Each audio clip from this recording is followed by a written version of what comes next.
Yo, what up guys? iReapism here and welcome back to another video. This is 7327 the sequel.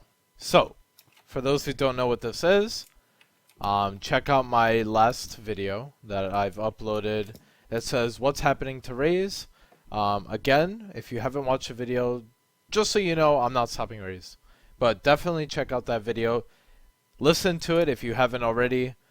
It covers a lot of points I wanted to make that I don't have to. There is a part 2 coming up to that video. This is not the part 2 to that video. That part 2 will come out very shortly. But I'm waiting for, maybe if there's more questions, because I'm including your comments in the next video. Actually, just so you know. So leave those comments in that video or this video. I'll grab them.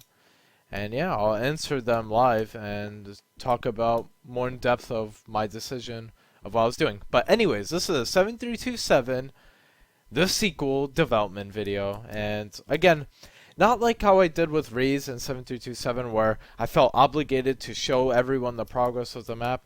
I don't think the map is going to take too long to complete, so I just want to rush it in beta. I want to make sure I get my core ideas in place, go ahead and get the beta test going, and so I don't feature creep.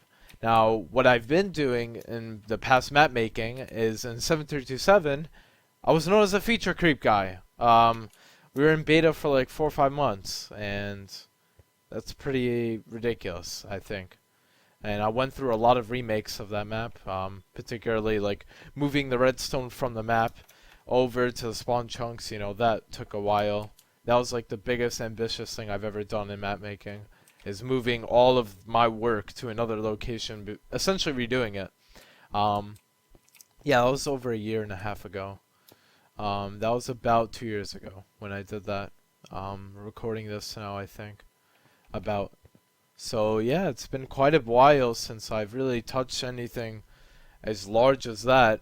But then we get into Raise, and that's even larger, so yeah, maybe my views a little bit wrong on that part. But anyways, I wanted to just talk about my ideas, and that's how these videos are going to go. You're going to see the progress kind of like this. But yeah. So yeah, basically this is a small version of this area, and this is the first wall of the map. Basically this grass block represents the spawn, which I was thinking like I want to incorporate 7327 theme, but just make it look better, I guess. And that's what I've been doing right here. If you're wondering how I got the wood to do this, it's world edit doing this command. 162 is that block, and then 13 makes all the textures like that. That's the command you would use. And yeah,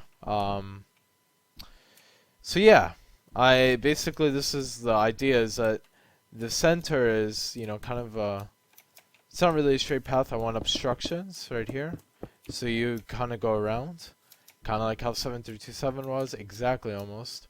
And yeah, I'm just changing core concepts of the map, but yeah, again, I'm not going to get into why I did this decision. Again, check out that video, the part 1 and the part 2 when it comes out in the future. Leave questions if you have any already. Please make sure you watch that video if you have any questions about Raise, because that's the video you want to know, or you want to listen to at least, before you have any questions like, oh, where's Raise, because that video kind of answers some of it. Anyways, basically let me go over some initial ideas. So this is episode 1. I want to go over the initial ideas I have at this point in time. So this is a spawn, the grass block, which is over there for the invaders, or the marauders, we're going to call them. I'm taking the name from the original 7327 and from Raise, the marauder team.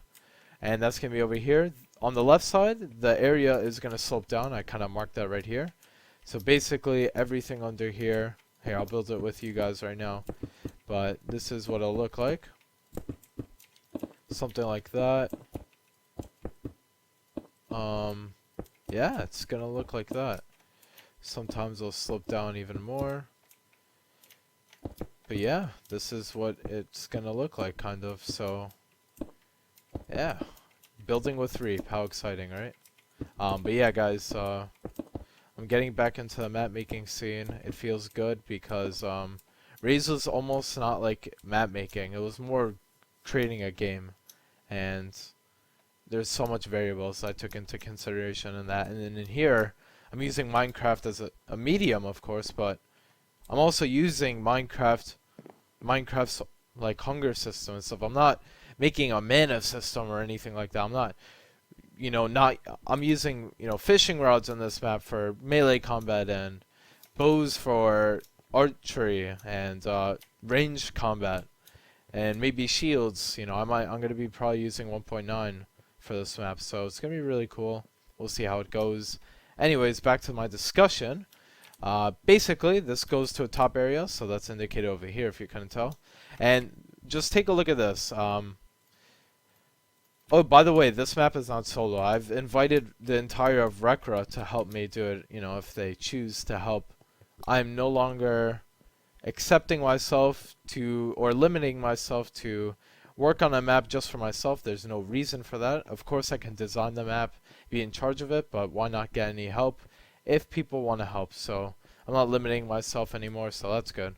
Basically, if you take a look at it here, the idea is this little ridge that's, it's basically it's a mountain. The top of this is really steep, so on this side, closer to the border of the map, it'd be really steep like that. And then the same thing over here would be like a mountain. This would stretch all the way down, so it's like this weird little thin mountain strip that you climb, and you get this insane archery point. So just to demonstrate that for this video, and before I head off here, because we're kind of getting there, I'll spawn some skeletons around. Summon skeleton. I'm gonna make them no AI, so you guys can see if they're not moving, if it's a player. We'll have one right here, one guy right here, right there. Alright, let's take a look. So you see him over there on the map. Skeletons, the color. Here, let me just put a green background for you guys really quick so you guys can see that in the video. Yeah, I'm doing all this live. I apologize. I could be cutting this out, but hey, it's the first episode. Why put too much work? I really want to get this episode out. I'll take that consideration for future episodes, but I really want to get this episode out, so I apologize if I should be cutting this out. If that decreases the quality of my video, I apologize. But look, it's insanely good archery point. So I killed one of the skeletons there. Of course, assuming a well-practiced player is shooting, you'll be hitting a lot of archery from this point. It is elevated, so it's a huge advantage. The reason the design for this part of the map is, hey, the wall is giving you a hard time on the bottom. So, for example, if I were to spawn these skeletons, look at all these missed shots. But look, if I were to summon some over here, let's see, just like that. Ooh, right here, one right up there, and maybe one over here. The wall is subject to change. I just wanted a demonstration point, but if you take a look, it's a little bit harder to see the other skeletons. So I'll show you from another point. So there we get some shots. Right there. So actually there's some skeletons over there that I can't see, I believe, because they're hidden behind. The perspective is warped. So let's see. Yeah, look at that. Look how much are actually. There's 4 skeletons, but down here there's none, it appears. Like it's just warped. I think that's one. Yeah, right there, and one right there. It's very hard to see for you guys, but if you come up here, you see all 4 for sure. There's one I'm shooting at. You'll see red when I shoot it, if it's hard to see in the video. But there's another one. Ooh, I was looking at my recorder while shooting. And yeah, there's another one. Ooh, they're bouncing off. There you go. That's another one. Right there and right there, as you can see. Man, the anticipation of me hitting shots. Yeah, I'm sorry. I'm not going to be hitting shots that much. But as you can see, oh yeah, there's one lurking right there, of course. But yeah, guys, this is how map making works. You have to take everything into consideration. And man, I never took variables like this in consideration when I made 7327. I never thought of that. Let's actually take a look at some 7327. So I'll show you some of the ideas I had coming from 7327. So here's the spawn area for 7327. The raiders, they would spawn right here. We have this really nice looking area. I really like this area, but it's so flat. There is no like, I don't know why. I was just opposed to making the terrain go up. I don't know why, but I for sure won't be doing that. I won't limit myself in the sequel. You know, again, the map is subject to change, the name. But yeah, this wasn't there the whole time. I was, you know, I used this map, the same one I'm on right now, and I was like moving stuff and using TNT cannons, as you can see. So this is not exactly how the map looks, of course, because there's a lot of holes here. But yeah, there's definitely some areas like this where you can actually go underneath. I don't remember this too well, but yeah, it's definitely not been blown up because there's slabs down here. I indicated somehow. That was probably late development. And I was showcasing, you know, the bridge over here as well. Again, if you followed 7327, you'd see that very clearly. But one thing that failed about this map was this portion of the map. The 3 objectives, completely flat terrain, no really, you know, it's hard to explain, but there was no flavor in this area, and it lacked a lot of gameplay elements that is required, like terrain advantages, objectives over here, and stuff like that. But yeah, guys, thanks for watching the first episode, and join me in the next one. Peace out now.